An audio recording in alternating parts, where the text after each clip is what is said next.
Hi guys, welcome back to my YouTube channel, Teacher Stephanie. It's really been a while. It's been 2 weeks, if I'm not mistaken, since my last video. I did not intend to take that long, but motherhood is mothering me.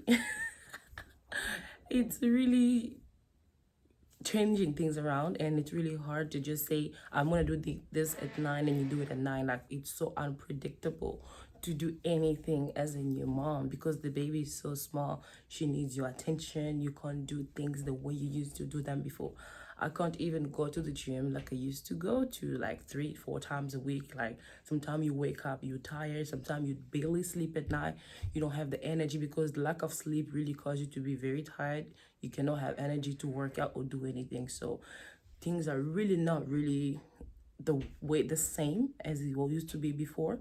So I'm really taking it slowly, no pressure on myself, because I was really putting pressure on myself that I have to get back with everything. But looking at the situation, the baby, the life, everything, the occupation, the responsibility, I'm like, Steph, relax, take it easy, one step at a time. If I'm gonna come back after 1 month and do a video, you guys have to be patient until my baby really gets, the routine. However, for those who are new to my channel, please welcome. And for those who have been here, thank you for being my faithful subscribers. God bless you. And please continue to like and share this content. All I do is share knowledge, and all I require and ask from you is the support of sharing and liking the video. Please leave a comment, like, and encourage me so I can continue doing this for you guys. Today I'm going to talk about postpartum depression, okay, and postpartum. So those are two words that you need to understand when you want to be a mom. I know most of you young ladies, you guys are my target. When I'm talking, I'm not talking to the older ladies. No, those are not my target. The younger generation are my target because you guys are dreaming of marriage. You're dreaming of becoming mothers. So I'm gonna share this with you guys because you gotta hear it from someone who can tell you, I wish I knew this thing. I wish someone had told me this. The same way they prepare us for marriage, they should start preparing us for becoming mothers, for motherhood. This is something that should be included in the church curriculum, or I don't know, somewhere, because it's really important. Otherwise, people end up in postpartum depression. So without wasting time, watch the video until the end. Do not stop. Please watch until the end because I'm going to share very important information that will help you. And without wasting any time, let's go. So she's right there. My baby is right there. She just woke up. So I just wanted to explain the period of postpartum. Postpartum and postpartum depression are not the same. Postpartum is the period after birth, all right? So that period where you're recovering, you're healing, it's called a postpartum. So it takes from 4 to 6 weeks for you to experience the postpartum. And then there's a period called baby blue. Also, if you want to know more about this, please do your research. I'm just trying to summarize for you guys to really have a picture of what really happens when a woman gives birth. The baby blue is the first and the second week, if I'm not mistaken, after you give birth. Hi, mama. After you give birth. So it's the period where, the baby cries, you don't sleep, you're stressed, you're worried. It's really a very tough one. I remember I used to cry a lot during that period. And I used to talk to one of my male friends where I told him, am I a bad mom? Like, I was just asking him a question because, he's already a dad and he really knows how, to navigate this. And he really helped me a lot with some advices, and he knew about the baby blue period, and it really helped me feel heard because he knew what I was going through. And I also talked to a lot of my female friends who gave birth.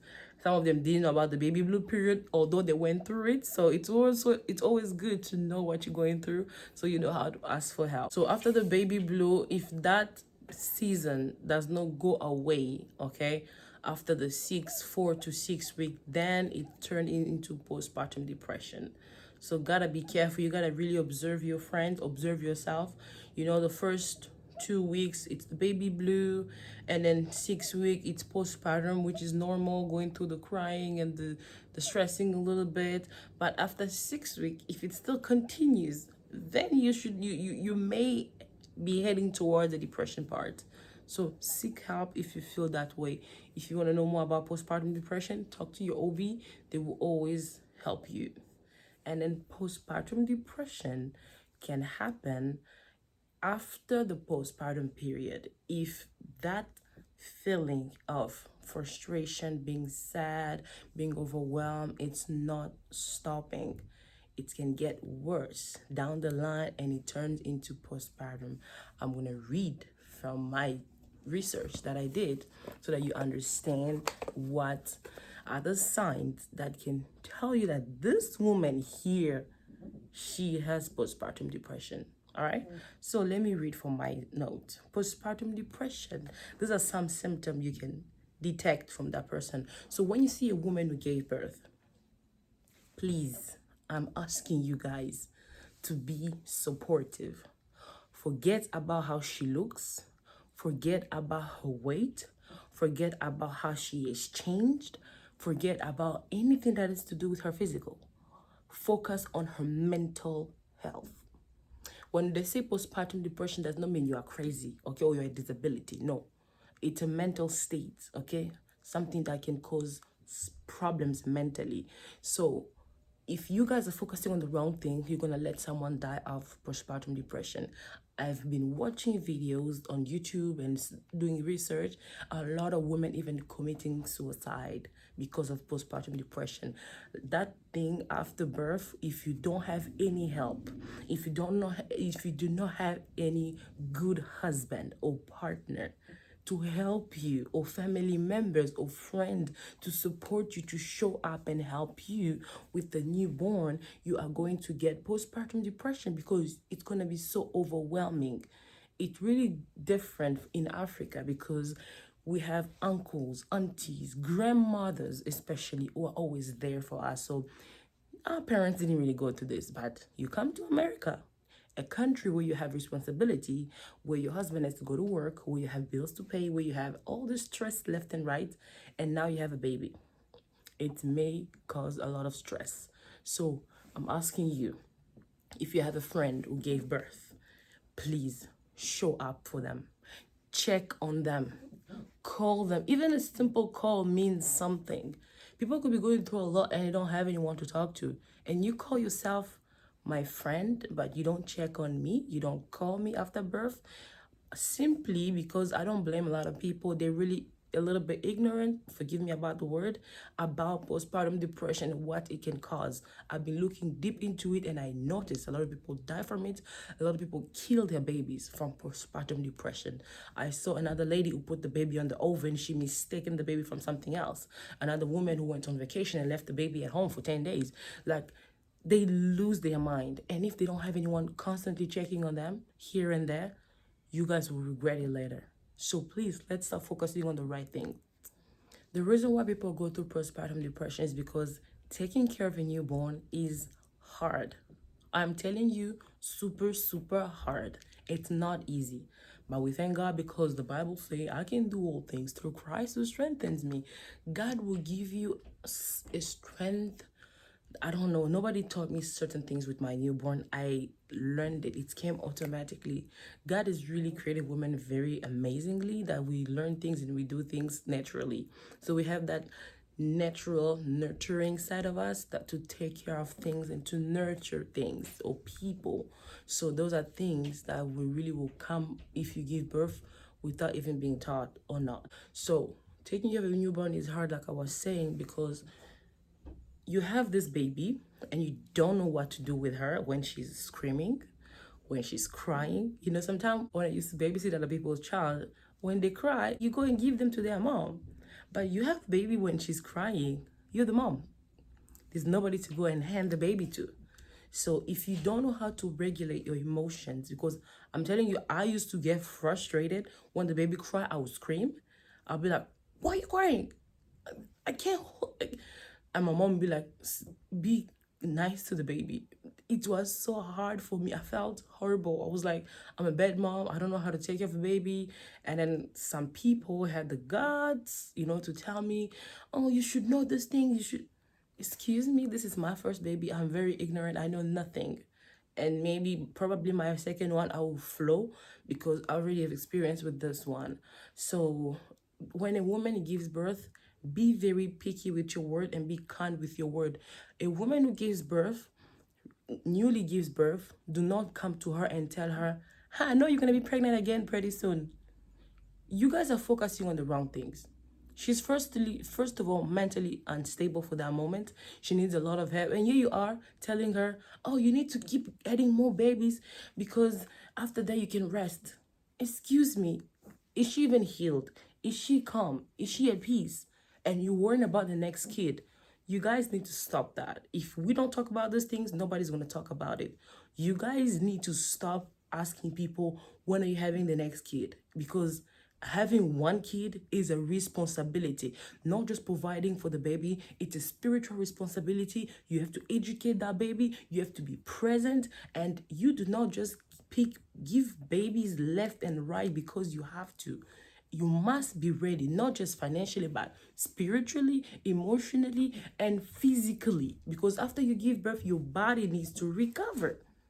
So you're not gonna give birth, or I mean, it can happen. I've seen some women after 2 months of giving birth, they fall pregnant. After 3 months, after 4 months, these things happen.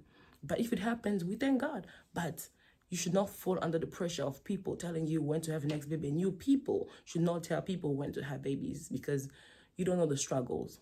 I'm here. I had my baby for 5 months. I barely I not even barely, I don't see anyone who has been asking me about my pregnancy come over my house to help me with my baby, to feed her, to wash her clothes, to change her diapers, to feed her with a bottle. I have not seen anyone. So the fact that we're gonna be all alone doing this, nobody should tell you what to do next. Like, nobody. Do not take any unsolicited advice from people because you're going to struggle on your own. I've been sleepless at night. It's only me and my husband who wake up at night and help the baby. There's no one else. So the fact that we're going to be alone, people should not put pressure on us. So some of this symptom, I'm going to read it out because I took some notes and I was not able to memorize all this. That's a lot of information. So the first one is a deeper level. So for you to identify someone with postpartum depression, the only way you can identify someone with postpartum depression is if you pay attention to that person. If you regularly call them, if you regularly check on them, especially husbands. I've been saying this lately. A lot of men need to be taught how to be husbands, how to be prepared for marriage. In our culture, in African culture, it's mostly young women who are put who have pressure on them. You're gonna be a wife tomorrow. How are you gonna do this? You're gonna be this. You need to cook. You need to clean. You need to do this. And yet they neglect the boys. They do not pay attention to the men and tell them, you're going to be a father tomorrow. You need to do this. You need to learn this. You're going to get married tomorrow. You need to be responsible. You need to be clean. It's very rare to hear that in a household where a man is also being prepared for marriage. That's why you see a lot of divorces. Because what? One is being prepared in marriage. These are one of the reasons, some of the reasons. One has been prepared and one is not.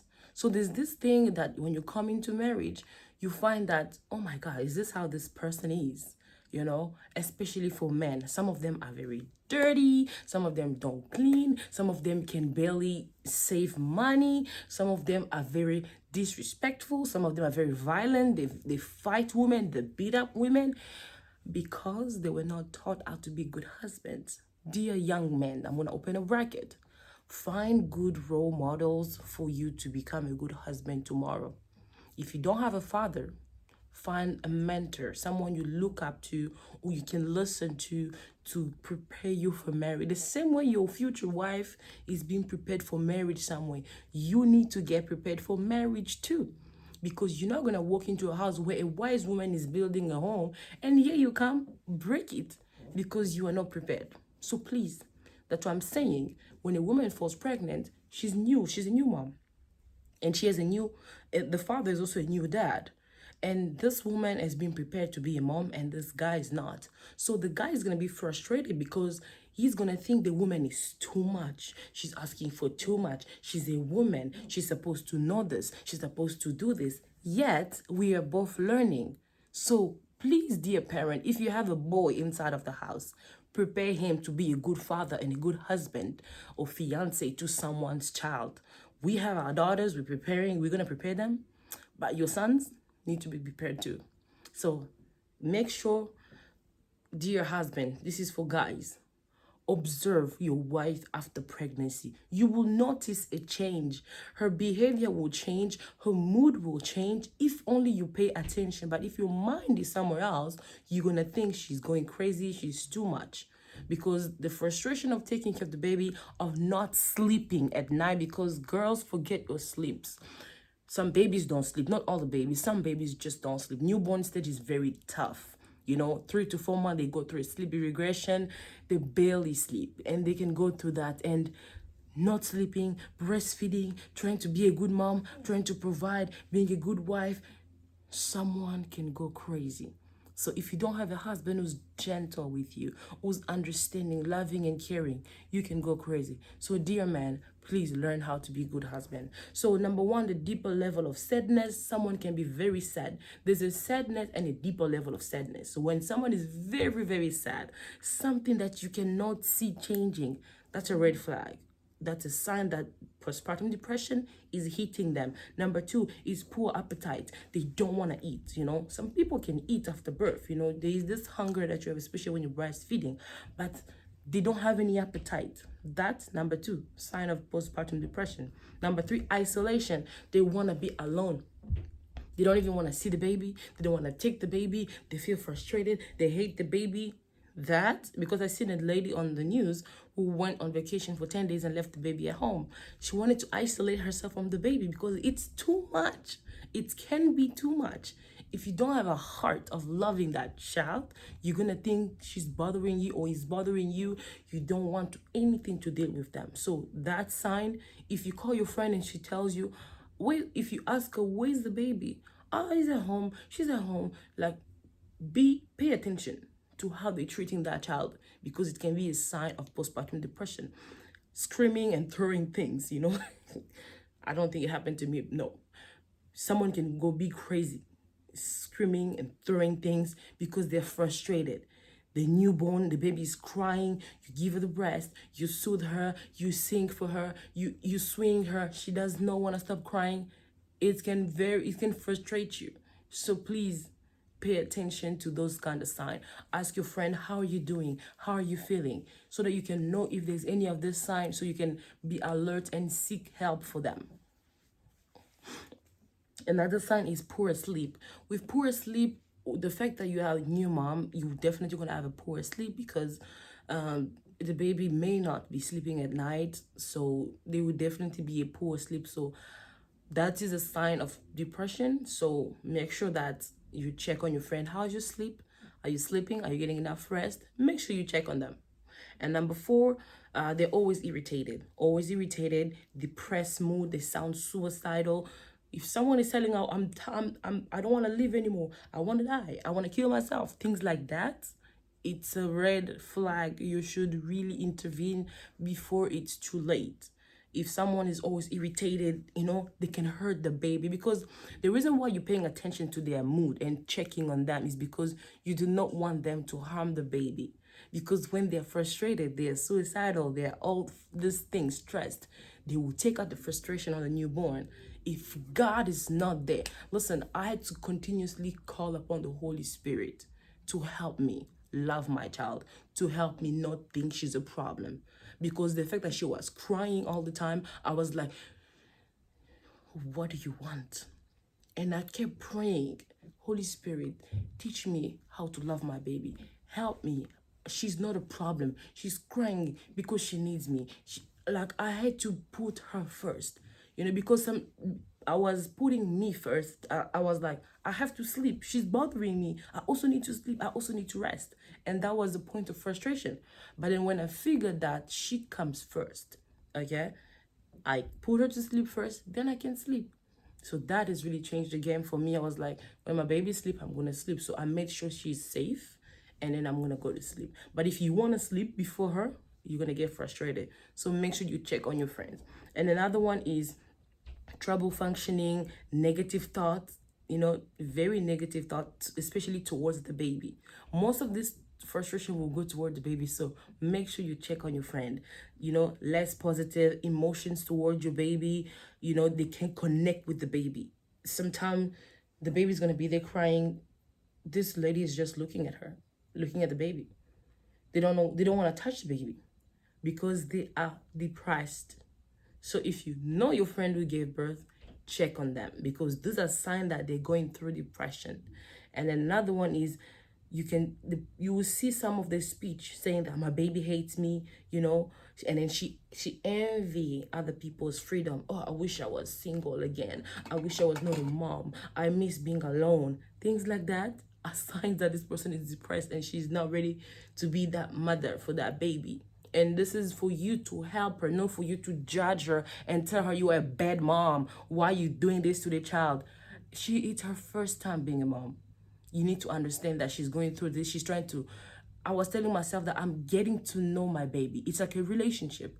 We go through ups and downs, and I went through ups and downs with my baby in the beginning until we connected. When I look at her, when she looks at me, she smiles. It took us time to get there. And that's how it works with postpartum. When you have a baby, you need to build connection with them. You need to get to know them. Oh, my baby likes this. She likes this position. She wants me to put her this way. She wants to do this. But if you want to force things on the baby, you're going to get frustrated. The baby's going to keep crying and you can go crazy. So please be patient with yourself and the baby. So those are signs that someone can have postpartum depression. And then I'm going to read things that can lead to postpartum depression. Okay? Number one, the stress of going back to work. That can increase your level of depression, because in America, I think from 6 weeks you can already send your baby to daycare. Imagine as tiny as this baby is, you have to worry about sending them to daycare, because if you don't go back to work, you get fired.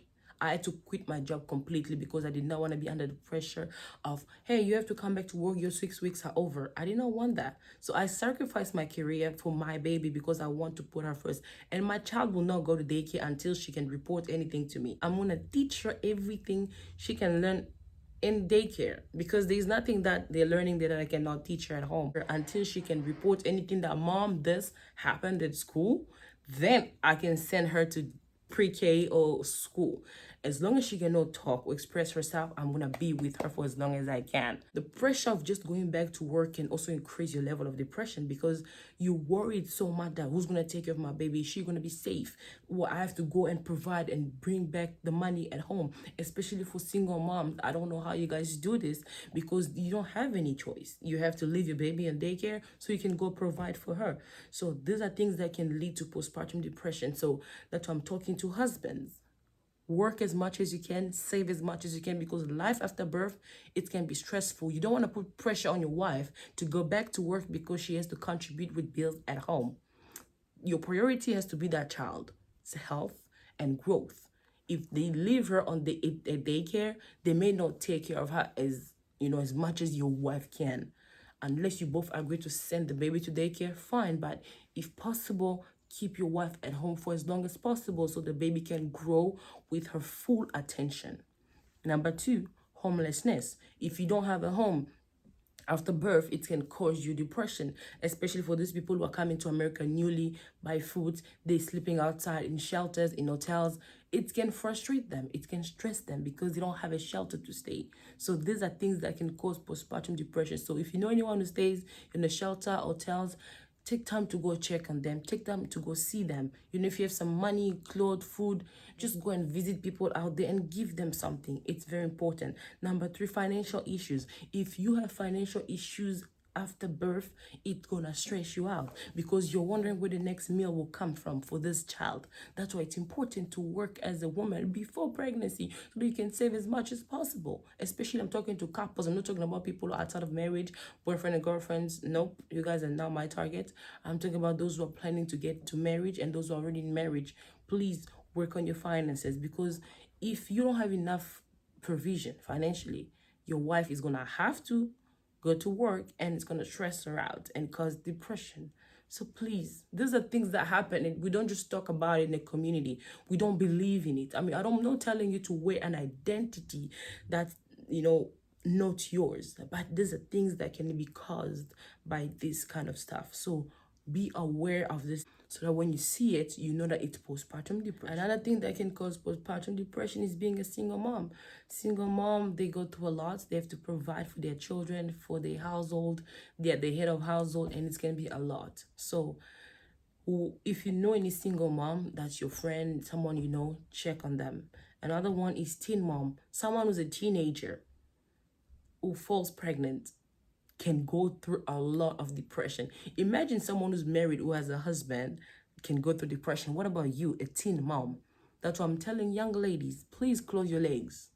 It's important because this boyfriend who's a young boy who's barely able to take care of himself is not going to be able to take care of you and the baby. He's not going to be up all night and be sleepless because they have to take care of that baby. You're going to be on your own. Probably your parent may kick you out of the house or they can keep you, but you're going to be frustrated because people will be, especially in the African community, it's a shame to be a teen mom because you're not supposed to be pregnant at that age. You're supposed to focus in school and do other things. So do not go around and sleep with your boyfriends. Ladies, young ladies, please keep yourself for marriage. Have your children in a space where they have both mom and dad present to help them grow and navigate this world. Being a mom is frustrating, it is stressful, although it's a blessing, it's demanding. Okay, I'm not trying to make it sound bad, but it's demanding. It requires a lot from you. And if you don't have support from the partner who gave you that child, you can go through depression. So young ladies, please wait for marriage. Another one is difficult marriage. If you're having a difficult marriage, it can cause to postpartum depression because having a baby itself, it can be frustrating. Imagine you come back home to a difficult husband and you have to be on your own doing everything. You can go into depression. That's why I insist check on people who gave birth. They may not be able to tell you, I'm going through this in my marriage, I'm going through that, but you will know that this person needs help. Check on your people. The person who will suffer more from the postpartum depression is the baby. Because one, the mother will not connect to the baby. She will not want to carry the baby all the time, provide for the baby, be there for the baby, because she feels like this child just came to traumatize my life. She messed up everything. Now I can't have fun with my friends. Everybody's out there and I'm here stuck at home with the baby. Listen, all this stuff can come in your mind if you're not ready, especially for teenagers. As a mom, as a married woman, why would you go worry about the life in the streets? You're married, focus in your home. But for those who are not ready to have kids, close your legs because it can stress you and you will end up hurting the baby who's innocent. She did not ask or he did not ask to come on earth.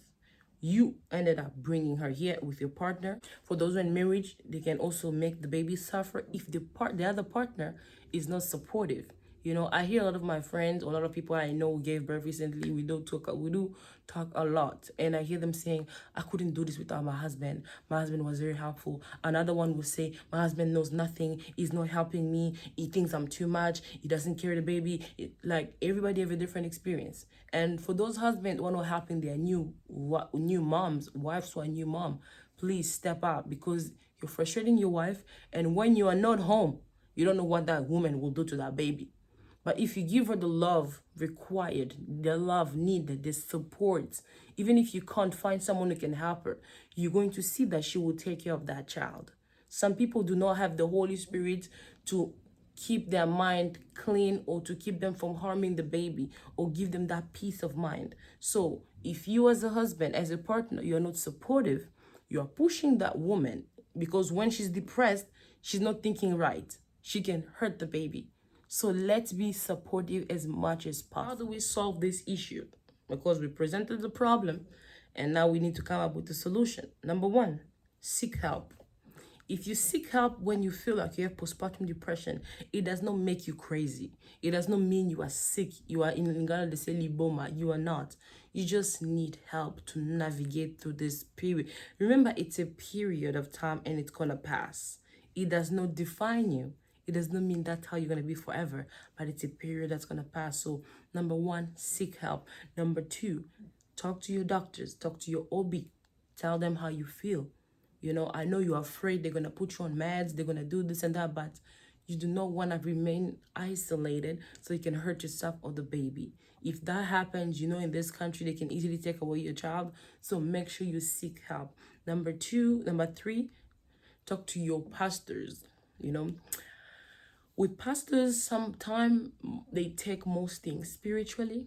Even things like that where people need help physically, they will just pray about it. Listen, I'm a Christian, I'm a child of God, I'm a pastor's wife, I believe in prayer, I love prayer, but there are certain things that need to be addressed with the right help that can help that person. Pastor, you can pray for the woman and say in Jesus' name, be free from depression, but she goes back home, she still has depression and she's still frustrated. So that's why most of us have to know what is a postpartum depression, so we know how to help our members or people struggling around us and identify this. When someone tells me my wife is going through this and that, knowing that these are the symptoms of postpartum depression, I will know how to refer them for help. So talk to your pastors or your pastor's wife, tell them how you feel when you have a new baby, and they may be able to help. If you feel like they're not helping you, talk to your doctors. Number 4, get educated. That's what I'm doing. I'm educating you so you know that when you see these things, it may start happening to you or to the person next to you. Educate yourself. For those who are not mothers yet, the internet is full of information about motherhood, after motherhood, before motherhood, during motherhood. Learn as much as possible so that you don't get surprised with things happening around you. And another one is get support from your partner. Sometimes new parents don't know what to do, especially male husbands, men. They don't know how to handle newborns. So get someone who can help you both, see how you can handle that baby, and work together as a team. She did not give birth to that child alone, so don't leave the baby to her. Sometimes when you're home, yes, you come from work, get the baby, let your wife, the baby, go rest. You had a long day. Yes, you do had you also had a long day at work, but she had a long day with the baby alone. And if you keep leaving her with the baby all day, it's okay. She will handle it as a mom, but it can frustrate her and she won't be able to take fully care of you first, because she has to feed you and take care of the house. She won't be able to fully take care of herself and the baby. That's why you see some women, when they give birth, they will change, they look very bizarre because they do not have enough support. So if you live with the husband at home, communicate and tell them how you feel. And dear husband, please be more observant and see that my wife has been doing this all day, all night. Let me take over. It's that simple. Another way of getting support is to also talk to other women who had babies. I feel so good and so supportive from all the women who have given birth this year and last year in my WhatsApp contact. They're amazing. We share tips, we talk. I feel heard, I feel seen, because they're also going through probably the same thing I'm going through, and they can relate to my pain, and they can easily give me advice, support me, or guide me. And I love that community. I wish we really had a community where we could do all those things. And for you who are a new mom, connect with other new moms, talk about your struggle, share, because they can understand, because they've been through it or they are starting it right there. So don't isolate yourself. Isolation will cause you to harm yourself and the baby. So please do not isolate yourself. I thank God for my mom, because I would not be able to navigate postpartum without my mom. She is amazing. She has been my help for the past 3 months when I gave birth, and I was just sleeping. She was cooking for me, feeding me, taking care of the baby. She has been amazing. And my husband has also been helping when I got back to my house. He has to work, he has to pay the bills, he has to take care of us. So I appreciate my husband as well for the help that he's bringing, because if he also does nothing, then there's more stress on me. So it's really that support that I needed. But my mom is my top number one, because she taught me a lot and she really supported me throughout the pregnancy. So I really appreciate my mom. May God keep her forever. That's my prayer, because I don't know what I would do without my mom. So that's what I wanted to share with you. You must know these things after you give birth or during birth, because it's going to help you figure out what to do, how to navigate that season. What I'm sharing with you is not to scare you or to make you paranoid, but it's to help you get ready, so that when you get there, you're not going to be like me. I didn't know what to do, but you already know what to do. You have all the precaution as possible, as much help as possible to help you navigate that season, postpartum or before pregnancy. So that's what I wanted to share with you guys today. I'll see you guys again. I don't know when. God bless you.